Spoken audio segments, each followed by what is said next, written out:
Welcome back to Mexico City, one of the most populous cities in the world and full of unique Mexican heritage. In our last video, we got our first impression of Ciudad de Mexico, and it could not have gone better. Amazing food, beautiful views, and hundreds of years worth of history. In this video, we're going to dive a little bit deeper into the city. We have so many more sights to see and more incredible food to eat, so join us as we continue exploring Mexico's capital city.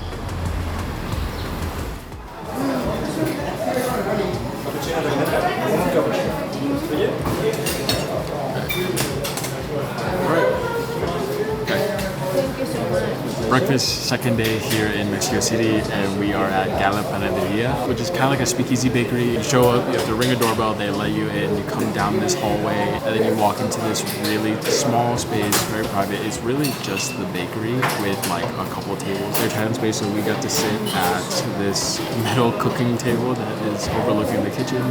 We're sitting here watching them weigh out flour, prepare fruit, cut butter. It's really cool. It's really cool. Double espresso to start the morning, and we got a couple baked goods.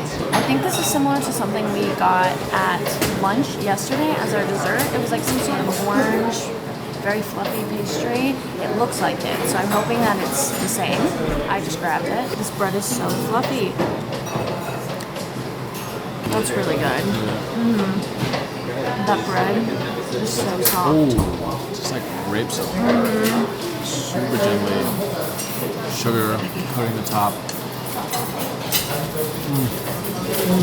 The orange flavor really comes through. There's a ton of zest in there. It's like that, like in your nose. We also got really lucky that it's off busy right now, and they were able to find space for us. I'm not really sure how to go into this one.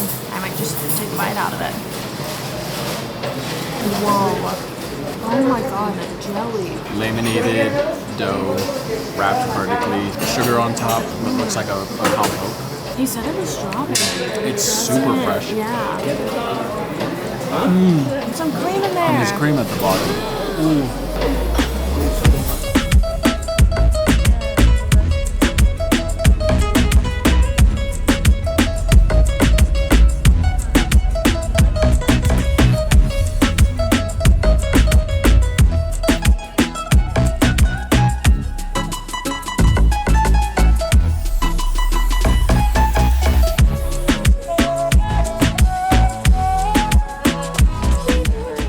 We are exploring Centro, which is the historic district in Mexico City, and it actually is a UNESCO World Heritage Site. This is where a lot of the historical buildings are. We have palaces, we have churches, and behind me is Templo Mayor. This is where the Aztec people built their capital, Tenochtitlan.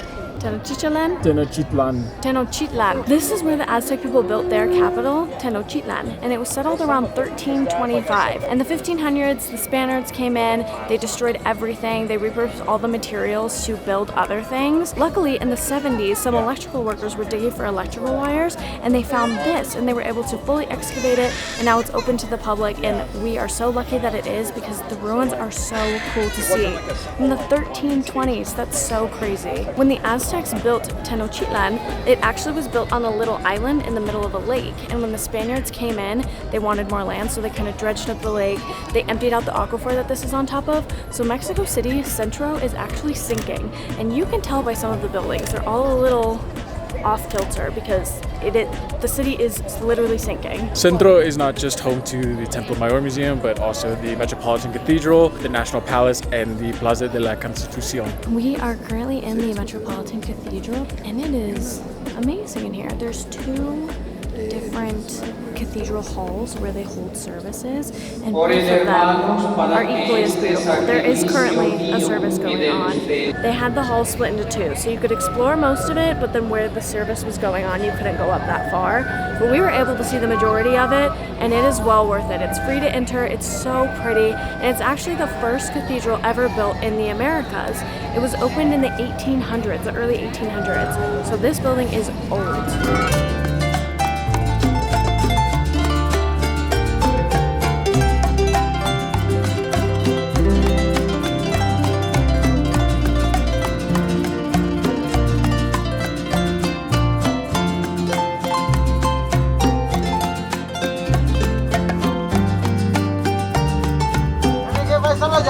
Destapadores, los imanes, mira, chécale.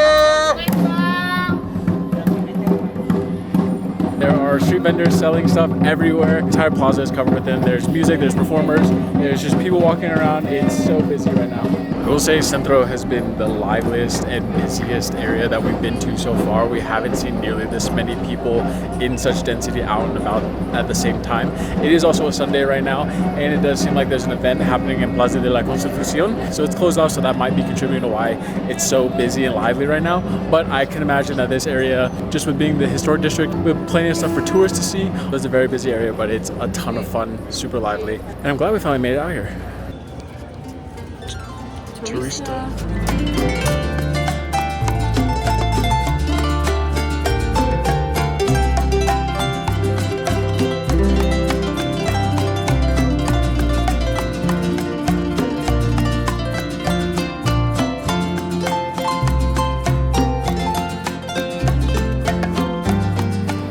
We just finished our tour of the National Palace.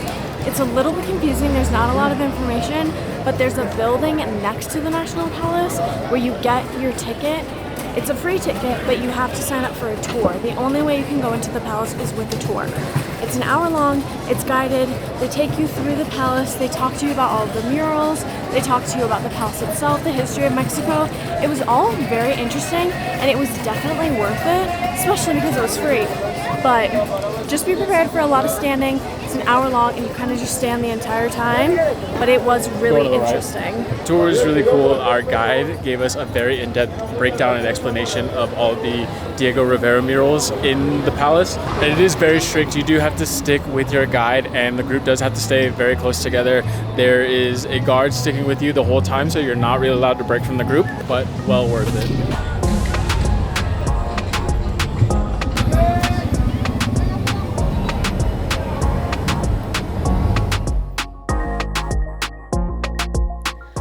Our lunch spot caught our eye from our Airbnb window, and we knew we had to come to Pandora Rooftop. This place is so luxurious, from the full glass rooftops to the open kitchen, and as plant lovers, we were really enjoying all the real plant life around us.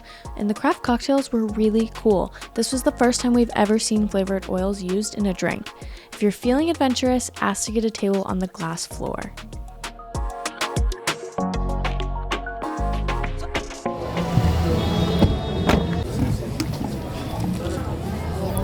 Walking around Centro, I think we assume that, like, as it being like a touristy historic district with all of like the sights to see, that the markets and the shops around it are also going to be just as touristy or accommodating the tourists. But really a lot of it was just commerce happening. People were out and about doing their normal shopping, like places were selling socks, holiday decorations. Like, it just was normal commerce while just being bustling. Now, it was super cool to see, but it didn't have any stuff that like we wanted to get. So we come down to a mercado to look around, do some shopping, and try to find some crafts and some souvenirs to take home.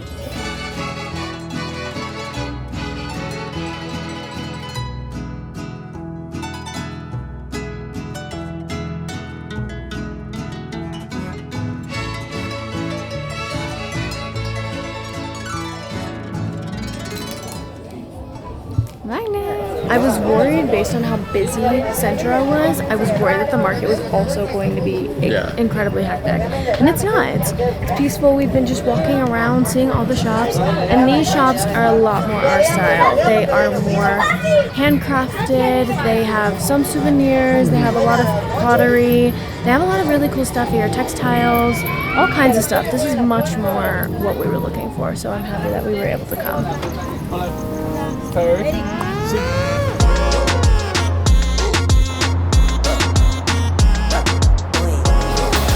We are having dinner tonight at Cuerno in Polanco. In this place, the vibe is it's very hip, it's very fast-paced, it's very modern. This restaurant was recommended to us by a friend of Xander's. It's like an elevated Mexican steakhouse. I think the best way to describe it would be a steakhouse. You just bump in, there's a DJ right by us. The service has been incredible. Got some drinks, and our first course is a pulpo chicharron, so octopus, and it's served to us like that already. How is it?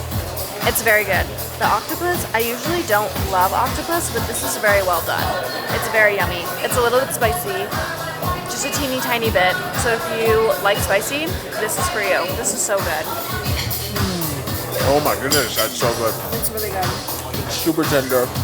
So like fried really hard, so super crispy, so delicious. Gracias.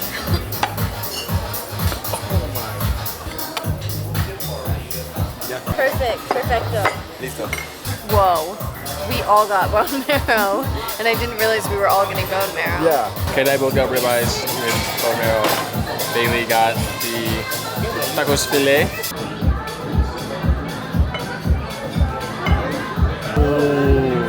This place breaks the mold on what you would expect out of a steakhouse. There's more energy. The food has just a different feel to it. Obviously, like a Mexican influence. We've eaten so good while we've been here in Mexico City. We can't stress enough how grateful we are to be able to have trips like this and be able to eat food like this and the food that we've had on this trip. We also can't express enough how grateful we are to Mexico City for being such gracious host to us. We've had nothing but incredible service. We've met nothing but incredibly nice people, and we've had nothing but great food and a great time. This is a great last dinner here in Mexico City, and I'm stuffed.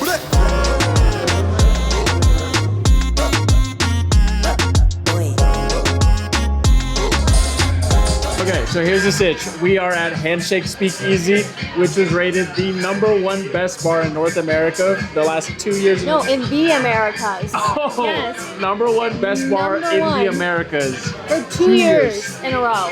And we were hoping to come and like maybe get lucky, but earlier today, randomly checked to see if there was an open reservation, and there was one slot open, and we snatched it up immediately. So we got so lucky because when we showed up, we saw how long the line was. Yeah. They asked us if we had a reservation, and they kind of pushed us off to the side, and a guy came and grabbed us. He took us through this room, down these stairs, and into another room. And then when you walk into the actual bar, they yell, "Bienvenidos," and then the entire bar responds. So that was really fun walking in here. And it is quintessential speakeasy. Right. It's very 1920s. It's very dark. It's very moody. They have the candles on the table. They have the chandeliers. It's beautiful in here. It's really cool. Yeah. One very unique experience. We got hot towels when we sat down. We did. Never seen that in a bar Never before. seen that before. The drinks are very unique. They sound very interesting. I got what's called a Mexi Thai, which is one of their classics. I got a banana split.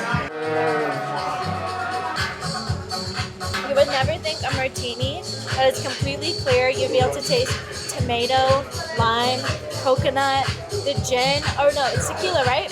I think it's both. I think it's both.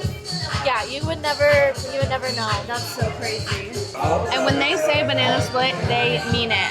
This tastes like banana. She said there's like actual ganache Yeah, inside she said this there's too. ganache in It's like a legit like pastry, like the whole dessert. It's a whole dessert. The chocolate is so good. It's like perfectly sweetened. And then the little teeny tiny bit of mint that's in the ganache is just cutting right through. It's so good. Okay, so after looking at this award cabinet, Handshake Speakeasy was voted the best bar in Mexico since 2022. In 2025, it was voted the best bar in North America. And in 2024, it was voted the world's best bar.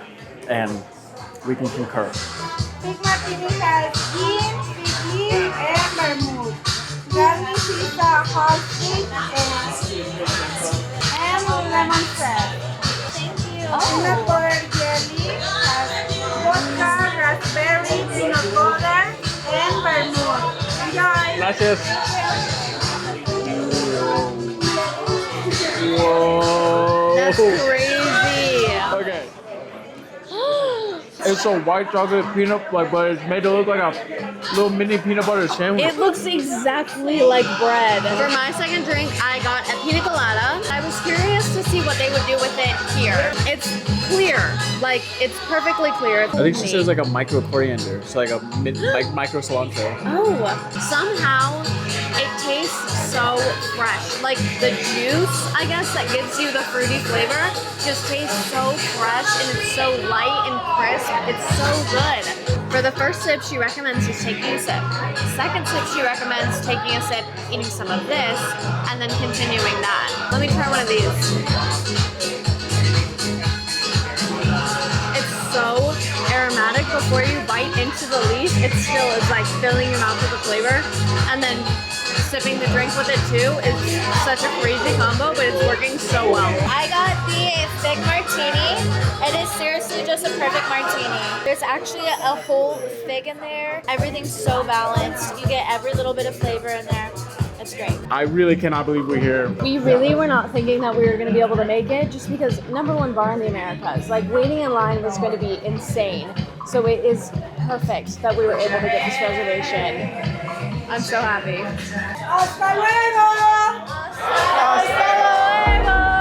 As we wrap up our time here, we can't help but be sad to leave. In a place this rich in history and culture, any amount of time was never going to be enough. Mexico City was such an incredible experience. We had delicious food, met some of the nicest people, and saw views that continuously made our jaws drop. And that's just a fraction of what Mexico City has to offer.